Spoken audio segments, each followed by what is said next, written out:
moi, c'est Anaïs. On se retrouve aujourd'hui pour une nouvelle vidéo où je vais vous raconter, je vais vous parler de comment j'ai fait pour me préparer à mon départ. Donc si ça vous intéresse, je vous laisse tout de suite avec la suite. Ok, donc on commence avec les abonnements. Donc tout ce qui est abonnement téléphonique, Netflix, la banque, tout ça.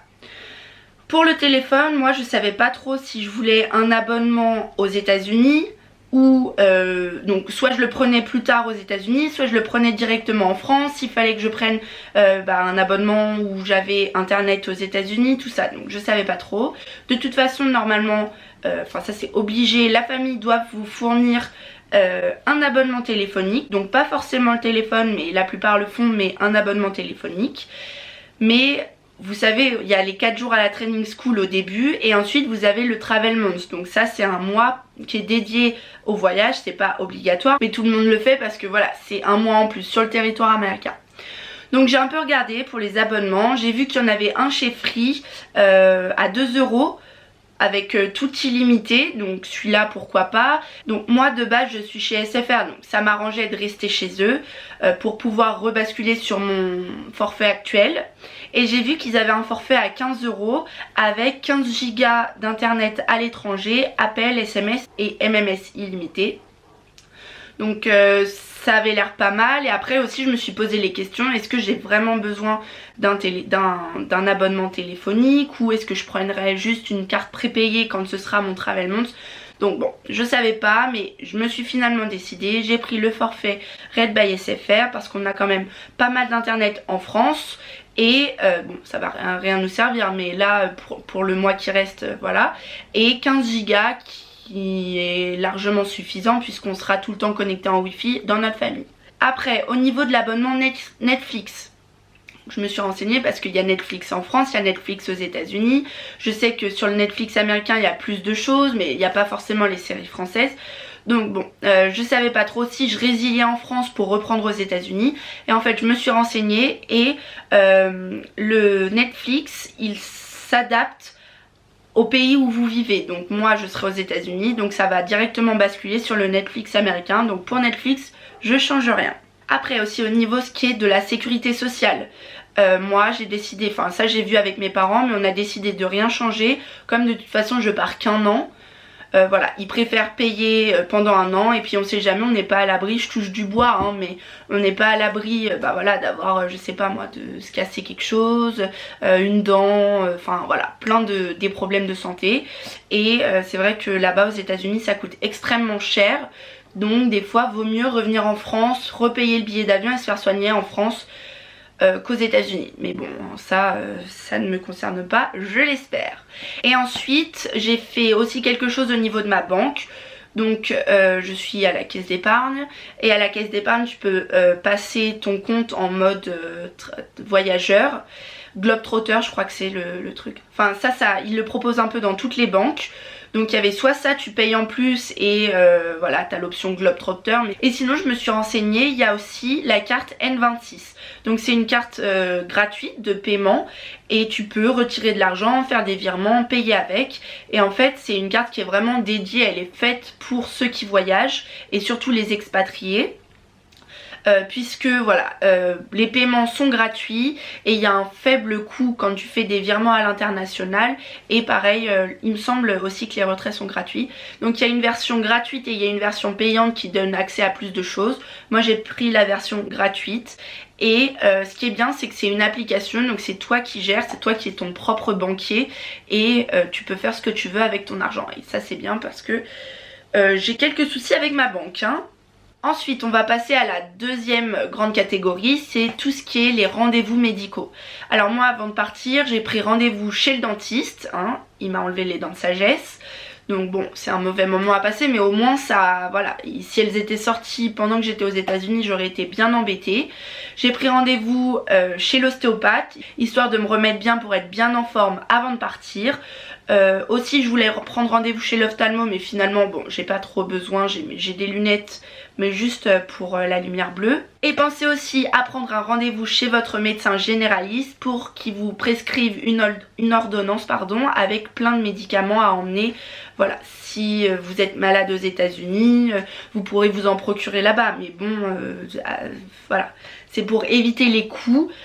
Donc ça peut être pas mal. J'y ai pas encore été, donc je peux pas vous dire ce qu'il m'a prescrit. Bon, de toute façon vous en parlez à votre médecin et ils savent ce qu'ils font. Après, la troisième catégorie, c'est tout ce qui est au niveau des achats, ce que j'ai acheté avant de partir pour mon départ.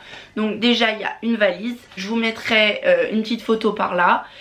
J'ai fait un comparatif de toutes les valises qui étaient pas trop chères, qui étaient abordables et pas trop lourdes, parce que voilà, c'est surtout ça, hein. Là ça va être un gros dilemme pour la valise, que ce soit pas trop lourd. Alors je pense pas que ça soit tant au niveau de la place, parce que je vais vous en parler juste après, j'ai acheté quelque chose pour faire ça, mais c'est surtout au niveau du poids. Donc pour la place, comme je le disais, ma mère a acheté sur Amazon, je vous mettrai peut-être le lien dans la barre d'infos, des sacs compactors. Donc c'est voilà, vous mettez vos affaires dedans, vous l'aspirez, donc on peut l'aspirer soit manuellement, certains on peut aspirer soit manuellement, d'autres avec l'aspirateur, et en fait ça vous compacte tous vos vêtements et comme ça vous fait gagner de la place. Donc ça c'est vraiment pas mal quand il faut partir avec une petite valise de 23 kg pour un an à l'étranger. Pour mon départ j'ai également acheté la caméra qui est en train de filmer, donc c'est le Canon G7X. J'ai un peu regardé toutes les caméras et cette caméra là elle me semblait pas mal pour faire des vidéos, ça prenait des bonnes photos. Donc voilà, c'était un bon compromis entre des vidéos, des photos. Donc c'est une caméra qui coûte assez cher, et à ça il faut rajouter plein d'accessoires. Donc tout ce qui est carte SD, l'étui, un petit trépied, un étui. Donc j'ai acheté un étui comme ça, mais pareil je vous mettrai les liens des photos et des liens de tout ce dont je vous parle. J'ai également acheté un petit sac à dos, enfin un gros sac à dos de voyage pour quand je pars en voyage, voilà, 2-3 jours. C'est un sac Fila qui m'a coûté 50 €. Je vais essayer de vous trouver encore une photo que je vous mettrai par ici. Et il est franchement pas mal. Là je vais faire sa première utilisation pour aller à Amsterdam dans quelques jours. Donc j'ai vraiment hâte. Après aussi au niveau des achats, il faut penser quand on arrive dans notre famille, la coutume c'est un peu voilà de s'offrir des cadeaux aux enfants, aux parents. Donc il faut penser à acheter des cadeaux pour les enfants. Alors moi je vais pas vous montrer ce que j'ai acheté, je vous le montrerai après une fois que j'aurai donné à la famille, dans le doute. Au cas où ils regardent cette vidéo, parce que je leur en ai parlé un petit peu. Donc moi j'ai 5 enfants, comme je vous ai dit j'ai 5 enfants, il y a les parents. Les parents ce serait plus axé quelque chose sur la nourriture, et pour les enfants je voudrais leur offrir voilà, 2 choses chacun, un livre en français et un petit truc en rapport avec Paris.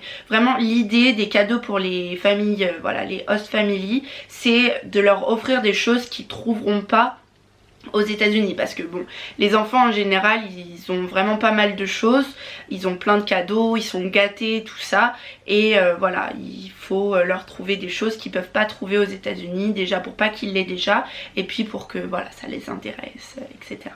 Après j'ai aussi acheté une batterie externe pour mon téléphone, voilà, pour quand je pars en voyage, que je fais plein de stories, tout ça, c'est comme ça pour pas que je tombe en rade et puis que je puisse garder des souvenirs de tout et vous faire partager en direct, même si je pense qu'à chaque fois que je partirai en voyage il y aura une vidéo. J'ai aussi acheté un cadenas TSA. Donc c'est un cadenas qui est... normalement il y en a sur les valises qu'on achète, et la valise que j'ai commandée, mais bon en plus, voire peut-être pour le sac, enfin je sais pas. En fait c'est un cadenas et les douanes américaines ont la clé pour l'ouvrir. Donc c'est pour éviter qu'ils vous détruisent la valise, pour pouvoir regarder à l'intérieur si vous n'avez pas des choses interdites. Si la dernière chose, j'ai fait imprimer des petites photos de mes proches, de mes amis, de ma famille, pour pouvoir les emmener avec moi, puis les regarder et les mettre dans ma chambre aux États-Unis. Donc ça, bon, il y a plein de plateformes, ça vous connaissez, pour imprimer des photos. Et puis comme j'ai un appareil photo Polaroid aussi, voilà, j'en fais plein. Tous ces derniers mois j'ai fait plein de photos à chaque fois que je faisais un événement. Et voilà, bon bah c'est la fin de cette vidéo, j'espère que ça vous aura aidé et que ça vous aura plu. N'hésitez pas à mettre des petits pouces en l'air, ça fait toujours plaisir, à vous abonner et activer la cloche de notification. Et puis moi je vous dis à bientôt dans une prochaine vidéo. Bye!